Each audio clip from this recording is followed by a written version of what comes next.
변함없이 또 반겨주셔서 감사합니다. 제가 결혼하고 나서 말을 잘 몰라가지고 제 장인댁에 가는 걸 친정에 간다 그랬더니 사람들이 웃더라고요. 근데 제게 믿음의 친정집이 있습니다. 구독교회가 제 잘하고 친정과 같은, 여자는 아니지만 늘 그런 마음이 있는데 감사합니다. 아마 파워포인트가 안 될 것 같은 생각도 드는데 되겠네요. 예. 제 아이들 사진을 잠깐 보여드릴게요. 그 다음에 저희 가족들이 몇 전에 왔는데 목사님께서 스텝이라고 말씀해 주셨는데 저희 아이들이 다 커가지고 제 바로 오른쪽에 있는 부부는 제 큰딸 희영이고요. 자카르타에서 아프가니스탄 그리고 예멘, 수단 등 그런 데서 오는 난민들을 그리고 또 쓰레기 더미에 사는 동네 사람들을 위해서 학교를 운영하고 또 일자리를 마련해주고 하는 그런 NGO의 디렉터로 일하고 있고요. 그 남편은 지금 웹페이지 개발하는 일을 하고 있습니다. 그리고 그 옆에 저 맨 끝에 있는 부분은 우리 막내딸, 지금 미국 LA에서 각각 일반 회사에서 일하고 있습니다. 그리고 이쪽에 있는 성령이는 아직 결혼 안 했는데 지금 북부 이라크에 있습니다.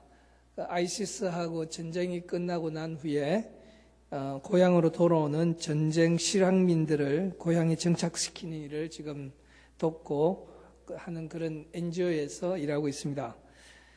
저희들이 오랫동안 기도 편지를 못 드려가지고 소식을 못 드렸는데 작년에 사회의 변화가 있어서 그걸 쫓아가느라고 정신이 없어서 편지 제대로 앉아서 글을 쓸 수가 없어서 죄송합니다. 작년에 저희들은 사회의 변화가 있었습니다. 싱가포르에서 8년 동안 일했었는데 그 일을 이제 끝내고 저희가 속한 제가 말씀드리죠. 한 번 더 클릭해 주시면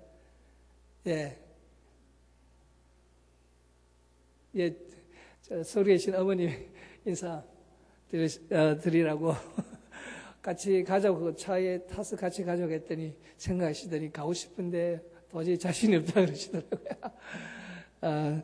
오늘 인사드립니다.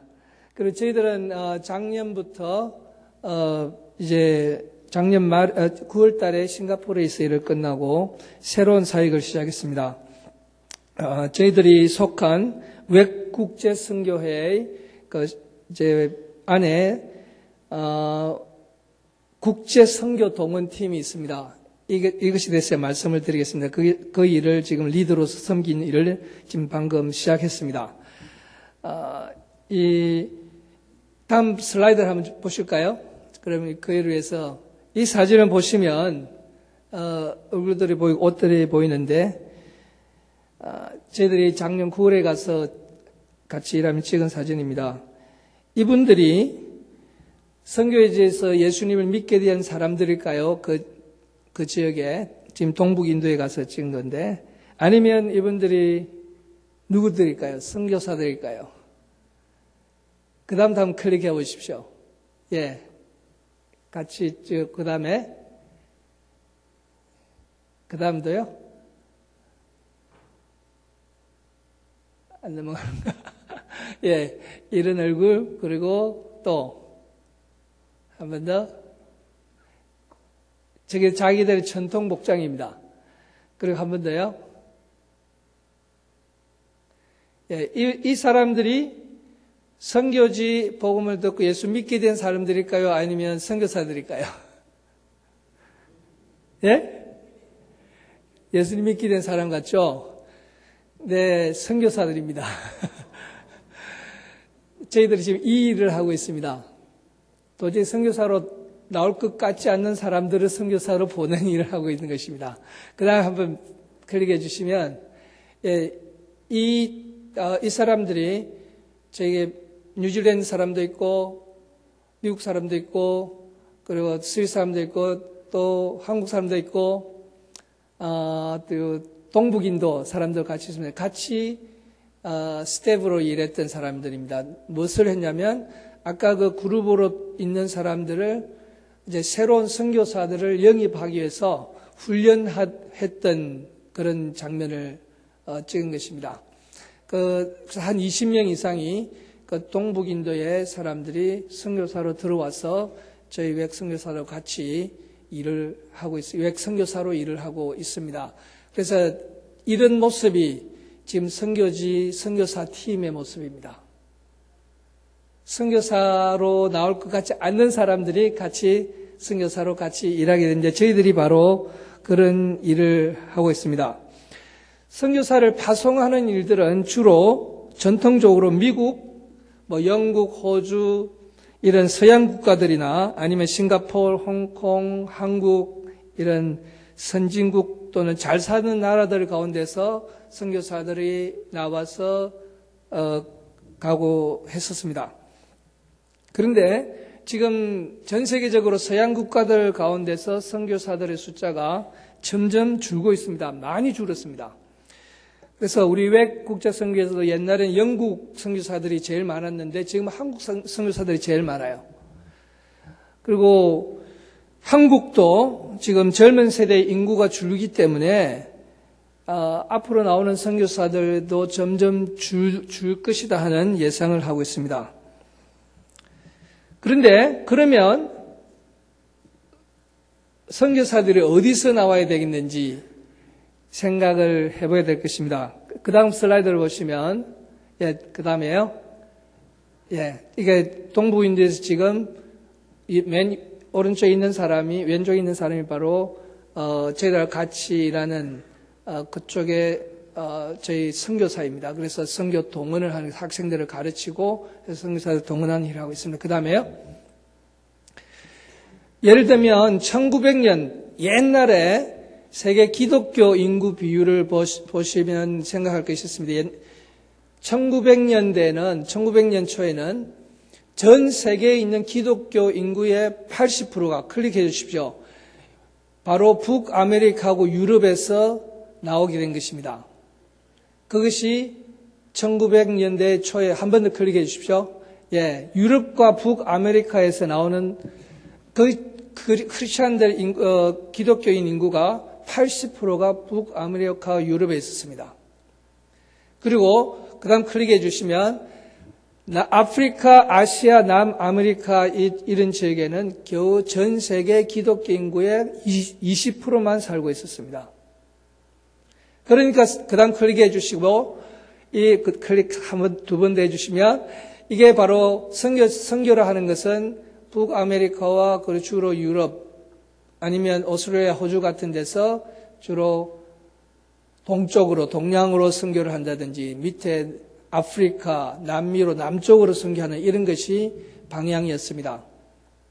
그런데 지금 그 다음 두 번 한 번 더 클릭해 주시면 지금 2050년 이제 곧 얼마 안 있으면 그렇겠는데 지금 2050년에는 기독교 인구 비율이 어떻게 될 것으로 보고 있냐면 한 번 더 클릭해 주시면 유럽과 북아메리카의 그러니까 전 세계 기독교 인구의 약 20%가 북아메리카와 유럽에 있게 되고 그 다음에 클릭해 주시면 전 세계 기독교 인구의 80%는 아프리카, 아시아, 남아메리카에 있게 됩니다.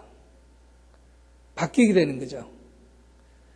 그럼 옛날에 80%가 있던 그 북아메리카 유럽에서 선교를 담당해서 많은 선교사들을 보냈다면 어느 정도는 그래도 지속은 될 것입니다만은 앞으로 선교사들은 어디서 나와야 될 것인가 하는 심각한 질문이 있게 됩니다.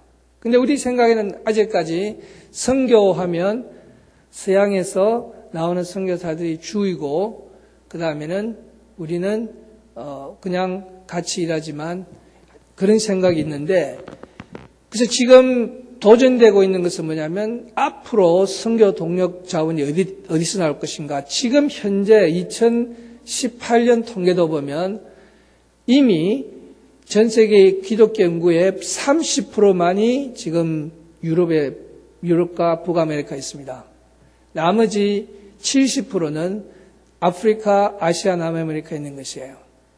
그래서 하나님께서 지금 유럽에서 선교사들, 미국의 선교사들이 지금 줄어드는 반면에 지금 우리 한국에서 이미 선교사를 일으키기 시작하셨고, 남미에서도 브라질 같은 곳에도 좀 많이 일어나게 하시고, 그리고 지금은 또 무슨 일을 하고 계시냐면 하나님께서 옛날에 선교사들이 나가지 않았던 나라들, 그런 나라들 가운데서 선교사들이 지금 나가게 하는 일을 하나님께서 하고 계십니다. 피지라든지 오세아니아 그쪽에서도 선교사들이 막 나오기 시작하고요. 지금 아까 제가 보여드린 동북 인도에서도 인도에서도 한쪽 귀퉁이에 그쪽에 보면은 이제 갇힌 지역이 있는데 그쪽에 많은 크리스천들이 있어요. 얼굴은 우리 꼭 한국 아니면 동양인의 그 시골 사람 같은 얼굴들이 많이 있습니다. 근데 그 가운데서 나가 민족이나 이런 사람들은 거의 100%가 크리스천들이에요. 그런 지역에서 하나님께서 지금 막 선교사들을 보내고 일으키고 계시는 것입니다. 그래서 옛날에는 선교가 서양 이제 그쪽 위주였지만 지금은 부유한 나라들뿐만 아니라 가난한 나라들 가운데서도 하나님께서 세우신 교회들을 통해서 하나님의 사람들이 지금 나오게 하고 계십니다. 북인도 같은 경우에는 목사님 월급이 한 달에 한 20만 원 정도밖에 안 돼요. 근데 선교를 할 때 선교사들 보내는데 돈이 많이 듭니다. 그러나 자기들이 최선을 다해서 선교사들 보내고 있어요. 그리고 젊은 청년들이 아까 보여드린 그런 얼굴들이 자기들이 어릴 적부터 꼭 옛날에 우리 한국처럼 어릴 적부터 자기들 부모가 자기들을 하나님께 바치고 하는 그런 일들도 있고요. 그리고 그 안에서 이런 선교 운동들이 일어나고 있는 걸 보았습니다.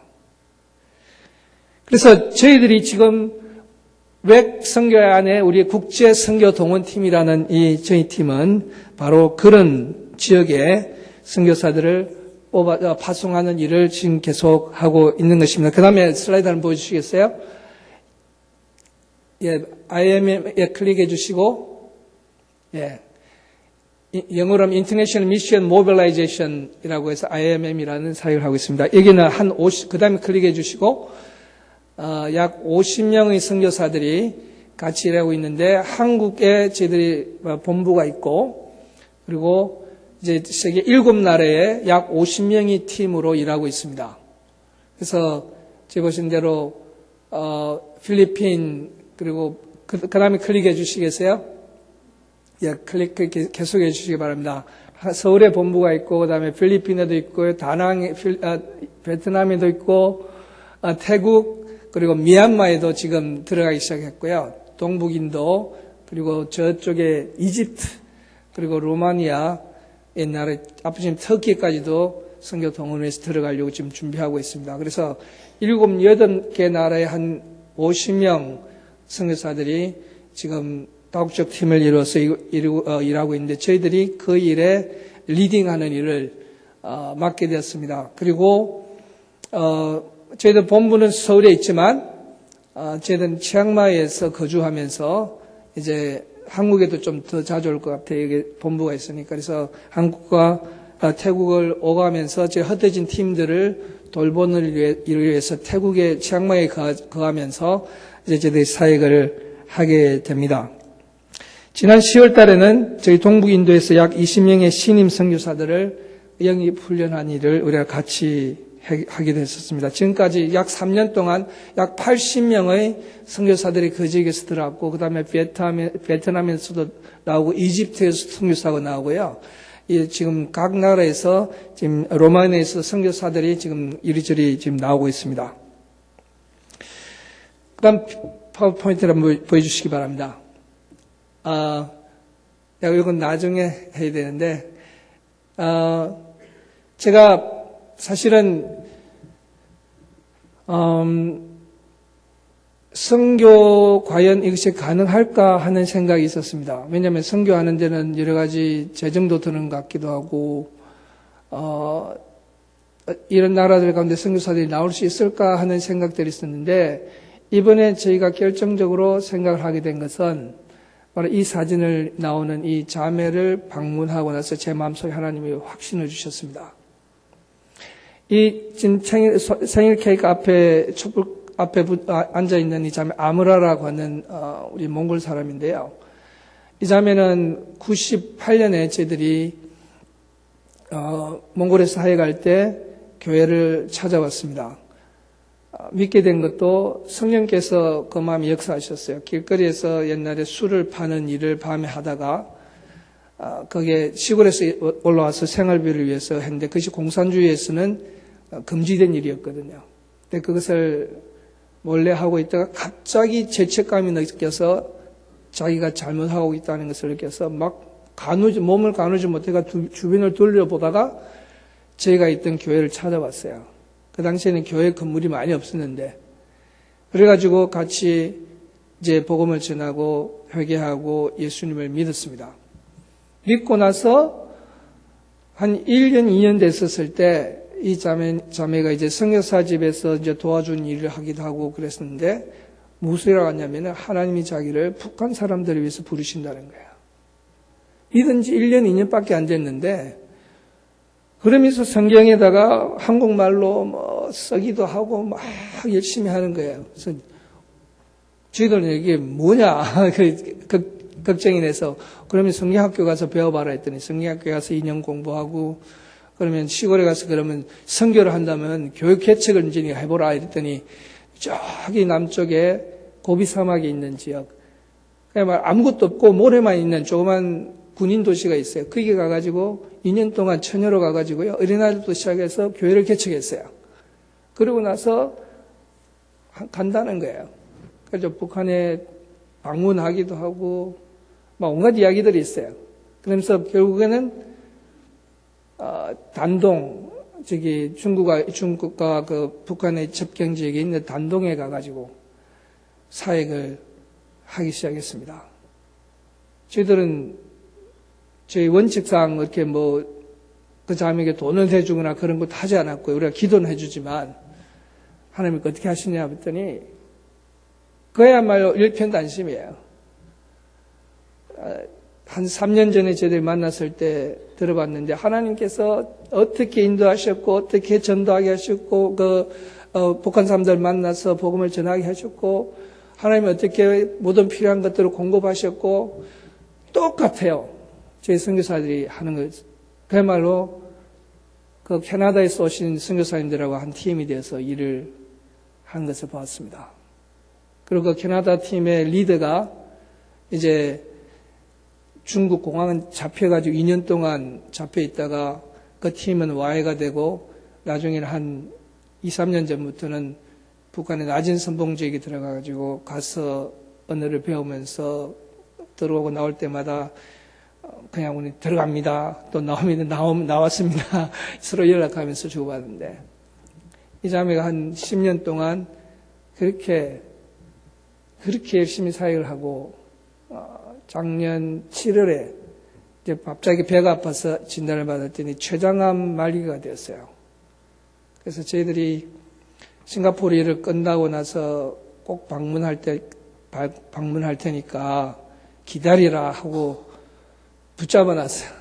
그래서 3주 동안 몽골에 이제 갔었는데 3주 동안 처음에는 우리가 같이 찬송도 하고 기도도 하고 이러다가 아까 생일 케이크를 둔 것은 10월 10일이 생일이었습니다. 10월 9일 날 우리 같이 생일 같이 둘러앉아서 같이 기도하고 찬송도 하고 그리고 나서 이틀 후에 저희들이 한국으로 돌아왔어야 되는데 그 돌아오는 날 하나님 앞으로 부름을 받았습니다. 근데 그 자매가 처음에 3주 시작될 때 만났을 때 뭘 제일 하고 싶으냐 그랬더니 빨리 나와서 다시 사역하고 싶대요. 빨리. 그때 그 자매에게서 제가 본 것은 하나님께서는 선교를 하는데 돈이 문제가 아니고 어떤 다른 것이 문제가 아니고요. 바로 하나님의 부르심이고 하나님께서 성령께서 역사하셔서 그 자매를 일으키시고 보내시고 하시는 것을 봤습니다. 그와 함께 많은 사람들을 일으켜서 기도하게 하시고 또 다른 성도들 일으켜서 쓸 것을 공급하시고요. 몽골 교회가 돈이 많는 것도 아니에요. 그런데 하나님께서 자우튼 일으켜 주세요. 또 외국인을 통해서 또 보내주시고 저희들 일부러 저희가 가르친 제자 훈련을 했기 때문에 일부러 재정적으로 도움을 주지 않았습니다. 그런데 하나님이 다 그렇게 하시는 거 절대 우리한테 기대되지도 않고요. 그것을 보고 돌아오면서 제가 느낀 게 하나님께서 새 시대의 일꾼들을 일으키시는 것 확신이 제 속에 들었습니다.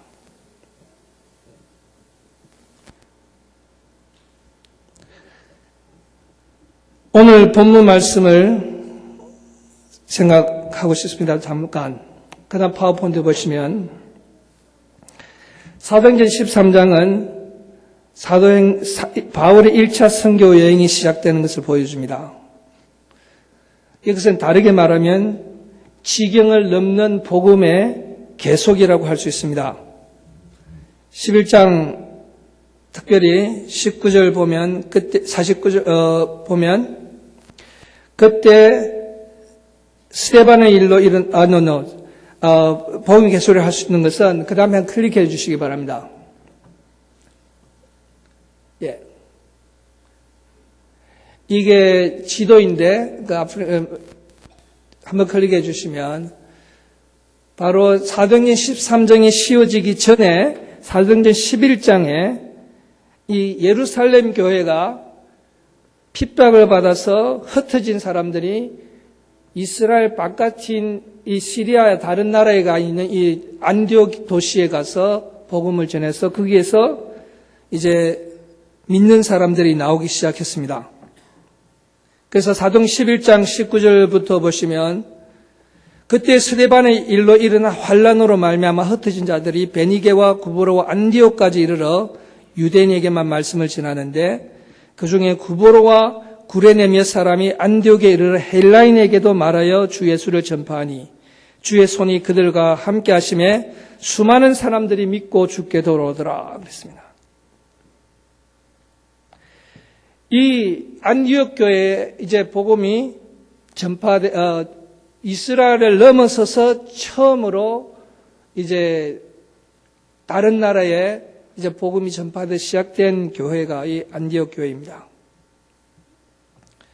이것은 이스라엘 바깥에 있는 안디옥 사람들에게 복음이 전파되었다. 이것은 단순히 지리적으로 이스라엘 넘어섰다는 그 의미만은 아닙니다. 11장 20절에 보시면 이방인인 헬라인에게도 복음이 전파되었다고 했습니다. 이스라엘 사람들은 이스라엘 사람들에게만 구원이 있다고 믿고 있었는데 이 사도행전 10장 바로 그 앞에 베드로에게 고넬료의 사건을 겪게 하셔서 베드로의 눈을 들어서 이방인에게도 구원이 있다는 것을 보여주시고 난 후에 바로 사도행전 11장 여기 보시면 헬라인에게도 유대인에게만 아니라 헬라인에게도 복음이 전파되는 것을 보고 있습니다. 이것은 바로 지리적으로 복음이 지경을 넘어서는 것뿐만 아니라 민족적으로도 유대인을 넘어서서 이방인들에게도 전해졌다는 것입니다. 그리고 그 안디옥에서 그 도시에서 시작된 복음은 13장 49절에 보면 주의 말씀이 그 지방에 두루 퍼지니라 그랬습니다. 그래서 소아시아 지역 전체에 계속 복음이 전파되고 당시에 세계 중심지였던 로마에까지 복음이 들어가게 됩니다. 한번 그걸 클릭 계속해 주시면 바로 안디옥에서 클릭해 주시고요.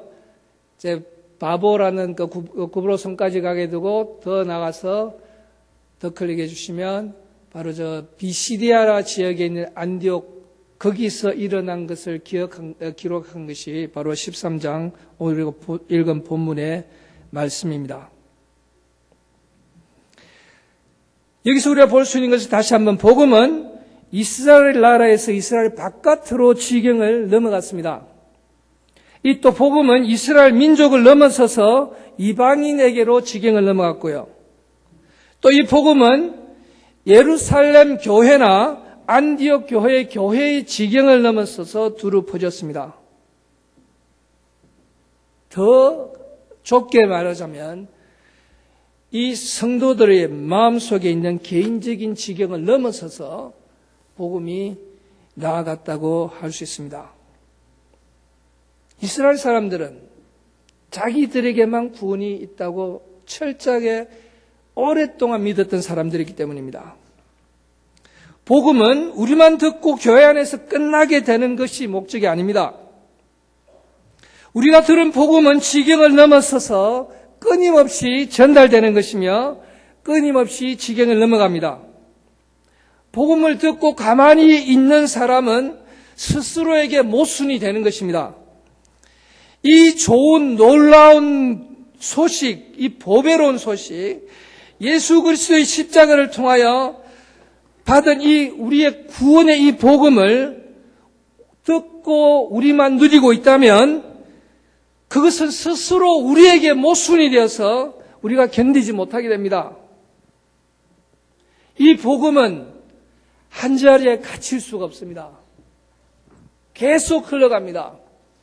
땅끝까지. 하나님께서는 이 복음이 흘러가기를 원하시고 계속 흘려보내시는데 우리 자신들이 때로는 그걸 붙잡고 나아가지 못하게 하는 경우가 있는 것 같아요. 그런데 자세히 생각하시면 하나님께서 우리에게 구원의 복음을 허락하신 것은 예수 그리스도의 그 십자가를 통하여 주신 이 놀라운 구원은 우리가 누릴 뿐 아니라 자연스럽게 이것을 모르는 사람들에게, 이것을 모르는 민족들에게 흘러가고 전해지지 않을 수 없는 것입니다.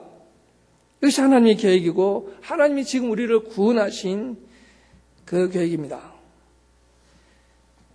저는 어릴 적부터 이 교회에서 하나님 만나고 예수님 만나고 꿈꾸며 기도드린 이 장소에서 주일학교 때 우리에 계시는 장로님들,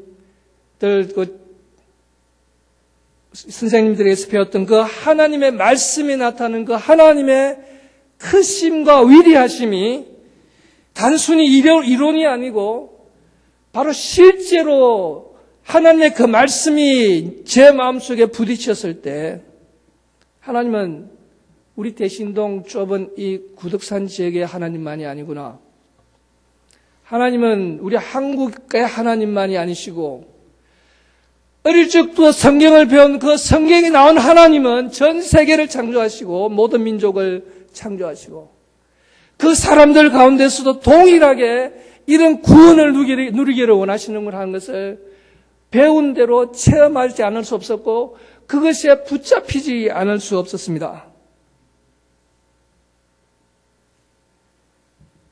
세계로 수출하는 모든 한국의 물건들이 모이는 이 부산항에서 이 바다를 내다보며 이 물건들과 함께 복음도 수출될 것이라는 하나님께서 보여주시는 그 마음의 간절함이 계속 떠올랐고 그것이 가만히 있지 못하게 하곤 했었습니다. 이것이 하나님께서 우리를 통해서 하시는 일입니다. 또한 이 복음은 선교사의 지경도 넘어가게 하십니다. 이전에는 서양 선교사들이나 부유한 나라의 선교사들만이 있었다고 생각한다면 이제는 경제적으로 부유하지 않아도 오직 주님의 부르심에 순종하여 나아가는 선교사들이 지금 새로운 지경의 선교사들이 나오고 있습니다. 아까 아무라와 같이요. 동북 인도에서 첫 번 나온 두 자매 선교사가 태국에 도착했는데요. 같이 일하던 뉴질랜드 선교사님이 그러다가 깜짝 놀랐다고. 들고 온 이삿짐이 체크인 가방 하나로 둘이서 나누고요. 그 다음에 조그만 가방 2개 들고 왔대요. 그게 모든 이삿짐이래요.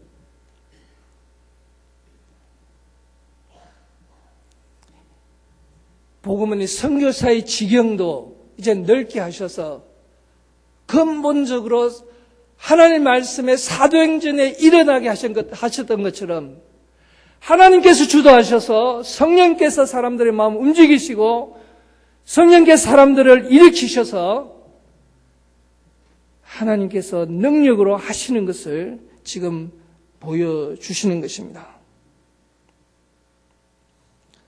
오늘 이 말씀을 사도행전 13장 말씀을 보면 복음이 안디옥 교회의 지경을 넘어서서 두루 퍼지게 되고 거기에서 또 다른 지역 소아시로 넘어가게 되고 거기서 소아시아 지역뿐만 아니라 나중에는 우리 역사를 보시면 유럽도 가게 되고 유럽에서 아메리카도 가게 되고 아프리카도 가게 되고 우리까지 다 오게 되었는데 이러한 복음이 지경을 넘어간 역사는 단순하게 어느 날 아침에 그냥 된 것은 아닌 것 같아요.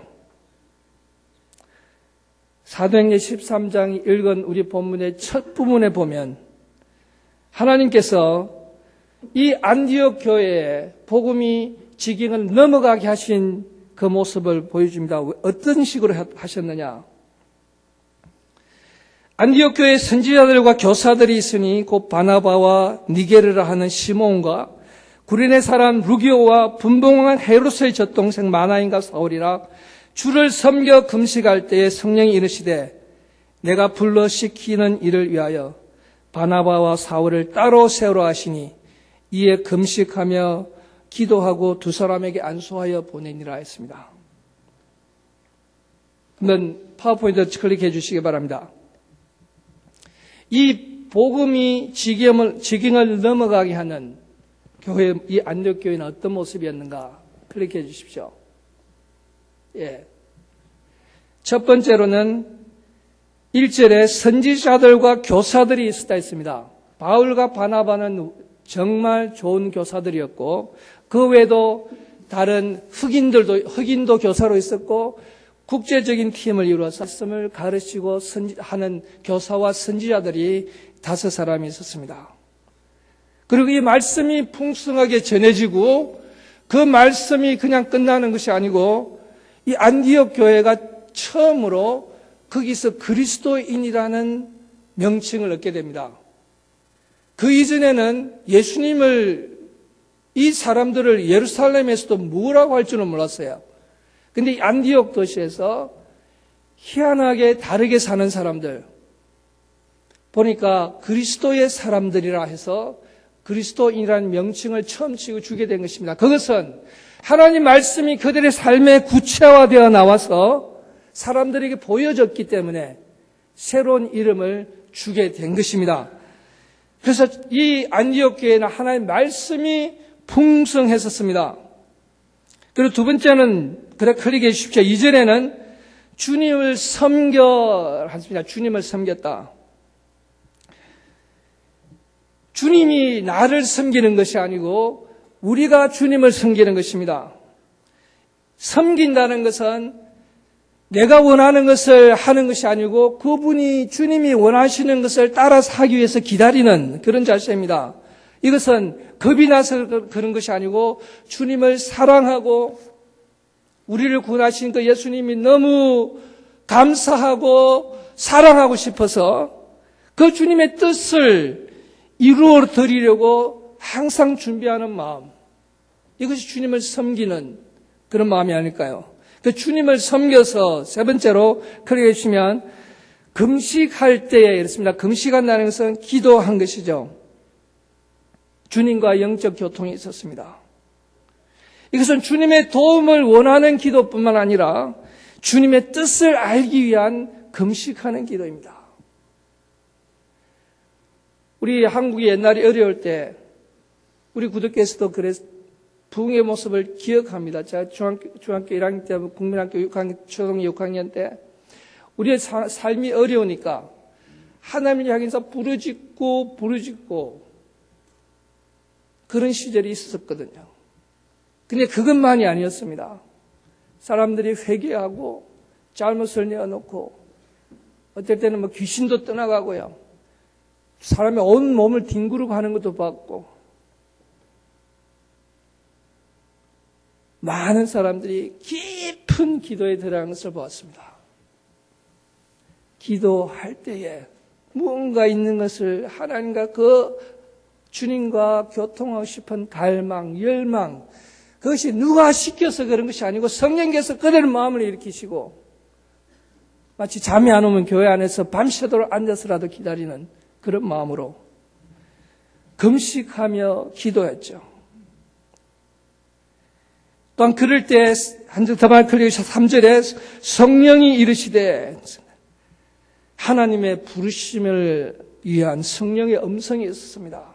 성령께서 말씀하시는 것을 들었습니다. 성령께서 말씀하셨고 성령께서 말씀하신 걸 들었습니다.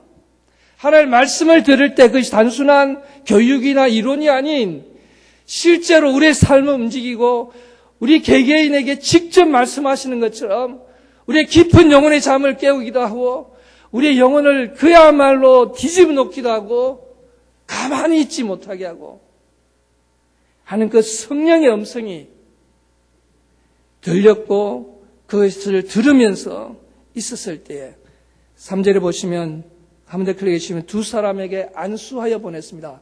즉각적으로 주님의 뜻을 알았을 때 순종했습니다. 가장 여집은 담임 목사님이고 키 리더인 두 사람을 기꺼이 복음을 전하기로 보내드리는 것이었습니다. 이러한 일들이 있었던 안디옥 교회에서 자연스럽게 이 복음은 지경을 넘어가게 된 것입니다.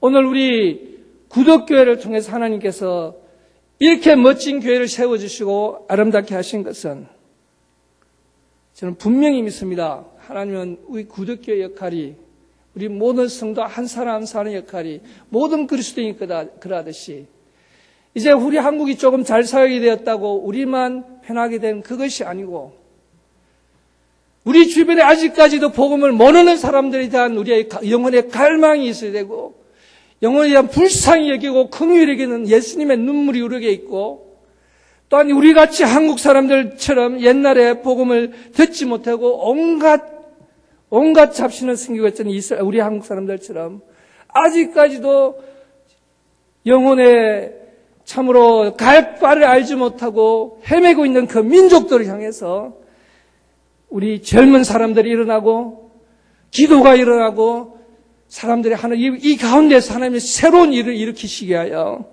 하나님께서는 우리 교회를 계속 축복하실 것을 믿습니다. 그래서 우리 교회 안에 구덕교 안에 삶으로 보여지는 하나님의 말씀이 풍성하게 되고요. 주님을 사랑하며 주님의 뜻을 이루어 드리려 하는 참으로 귀한 섬김이 주님을 섬기는 섬김이 있고 주님의 뜻을 알고 싶어서 영혼의 몸부림을 치는 기도가 살아있는 기도가 있고 하나님의 부르심에 대한 성령의 음성이 들리기도 하고 그 음성을 듣고 순종하는 아름다운 이 귀한 역사가 우리 안에 풍성해져서 차고 넘쳐서 우리 주님 다시 오시기 전에 우리가 마음껏 우리 주님 다시 만나기 전 얼굴과 얼굴을 대하기 전에 우리가 마음껏 모든 것을 태워드리는 참으로 장작처럼 다 타고 타서 없어지는 하얗게 되고 재가 되는 것처럼 연세가 드셔도 끝까지 주님 앞에 주님을 사랑하며 드리면 좋겠습니다. 기도를 해 주십시오. 복음이 계속해서 지경을 넘어가도록 이곳에서 남녀노소 모든 사람들에게 상관없이 풍성한 기도가 있고 이곳에 살아있는 역사가 이곳에 체험되어서 우리 귀한 하나님의 자녀들 가운데 똑똑한 사람들이 복음을 들고 자기 삶을 기꺼이 내팽개치고 참으로 복음이 가장 필요한 것에 들어가서 평생의 삶을 드리는 그런 귀한 역사도 일어나서 우리가 보는 이 성경 말씀이 이론이 아닌 우리 가운데서 살아 움직이는 것을 체험하며 함께 나갈 수 있기를 축복합니다. 기도하시겠습니다.